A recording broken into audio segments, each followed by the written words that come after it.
Bwana Yesu asifiwe. Bwana ni mwema. Nafurahi tena jioni ya leo kunena nanyi wapendwa wasikilizaji mnaonisikiliza. Karibuni sana katika ibada ya jioni ya leo, ibada ya kumshukuru Mungu, ibada ya kunena na Mungu, ibada ya maombi, ibada ya kutafakari neno la Mungu, ibada ya kumshukuru Mungu katika kila sehemu, na somo likisema omba bila kukata tamaa. Kwa nini somo limekuja likisema omba bila kukata tamaa? Kristo alipokuwa hapa duniani alituasa tuombe pasipo kukata tamaa.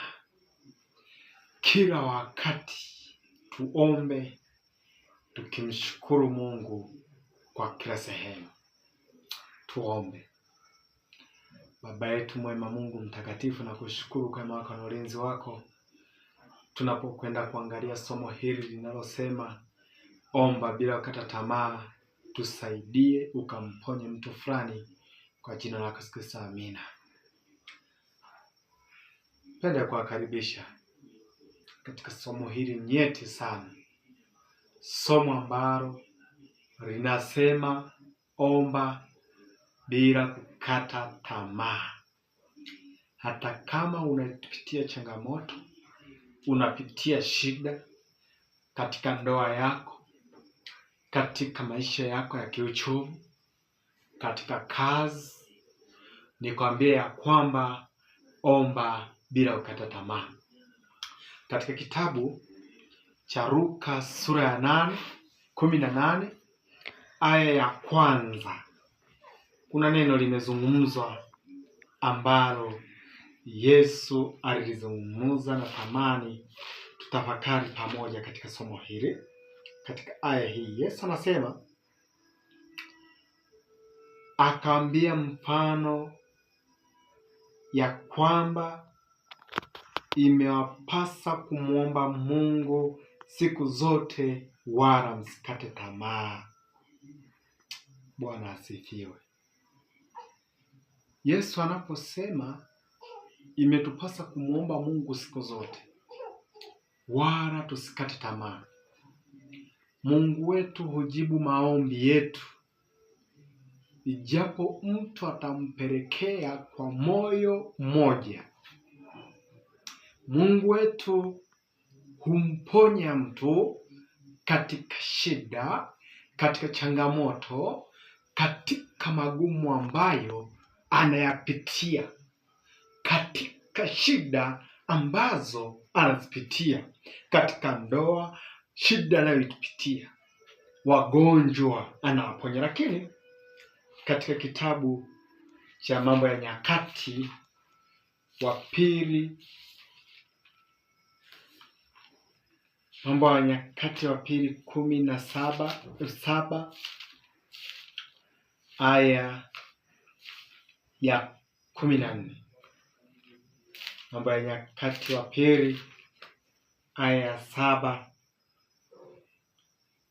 sura ya 7:14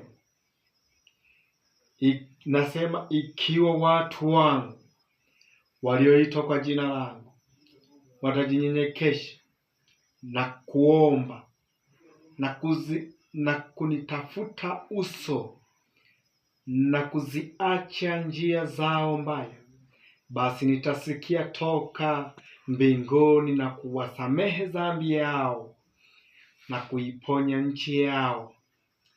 Hapa tunaona ya kuwa Bwana anasema ikiwa watu wangu walioitwa kwa jina langu watajinyenyekesha na kuniomba na kunitafuta na kuziacha njia zao, nitasikia toka wapi? toka mbinguni. Lakini fungu la 15, sasa macho yangu yatafumbuka na masikio yangu yatasikiliza maombi ya watu waombao mahali hapo, maana sasa nimechagua nyumba hii na kuitakasa, ili kwamba jina langu lipate kuwako huko milele. Yatakuwako na macho yangu na moyo wangu daima. Hapa Bwana anasema baada ya kumgeukia na kumuomba kwa dhati, kwa nguvu, hatimaye Bwana atasikia toka mbinguni.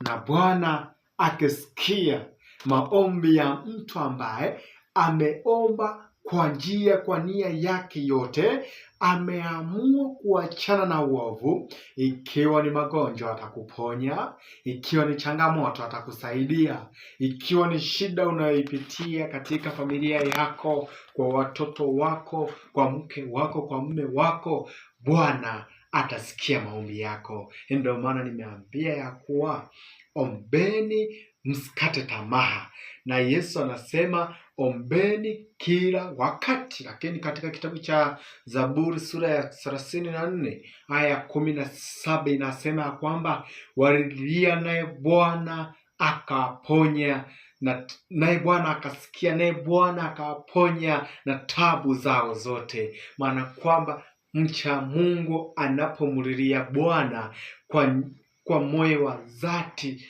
Bwana humponya na shida anayoipitia. Omba bila kukata tamaa, omba kwa dhati, muombe Bwana kwa moyo wako wote, naye Bwana atasikia maombi yako. Kwa nini Bwana atasikia maombi yako? Katika kitabu wa Filipi sura ile ya 4, wa Filipi sura ile ya 4, kuna maneno ambayo Paulo anayarejelea mahali hapa kwa ajili ya kujifunza sisi tunaomtafuta Bwana. Wa Filipi sura ya 4, wa Filipi sura ya 4 aya ya 4, anasema furahini katika Bwana, furahini katika Bwana siku zote. Tena anasema furahini, upole wenu na ujulikane na watu wote. Bwana yu karibu.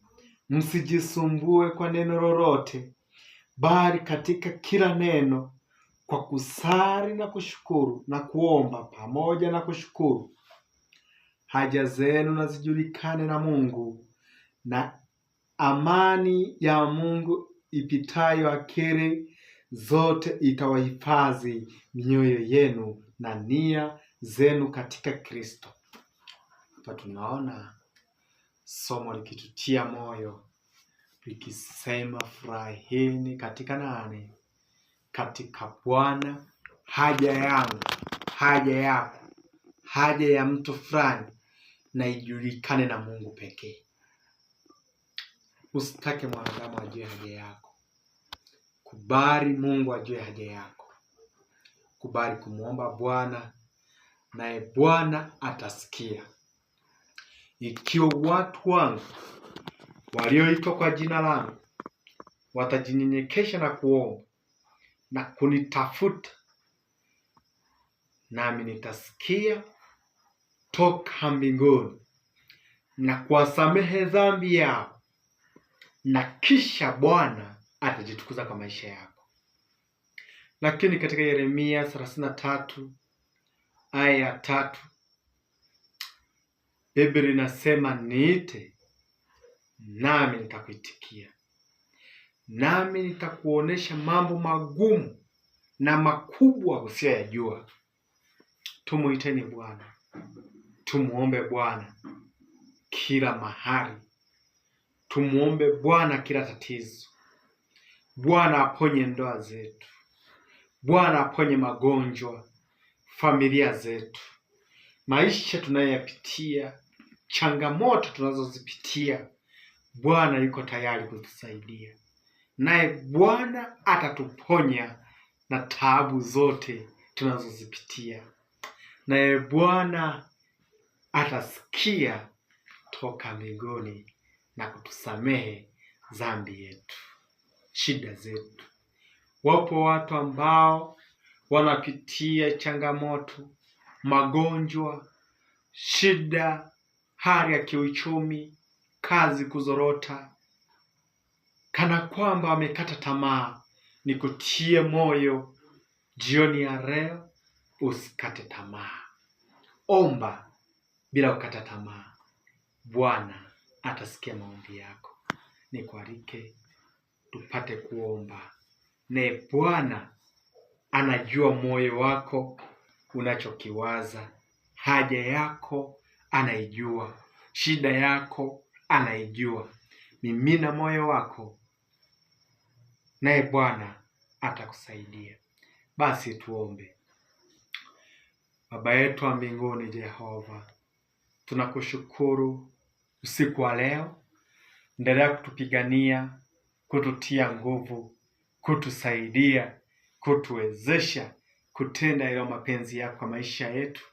Zaidi ukatusamehe dhambi zetu. Ponya baba yule ambaye anahangaika hospitali.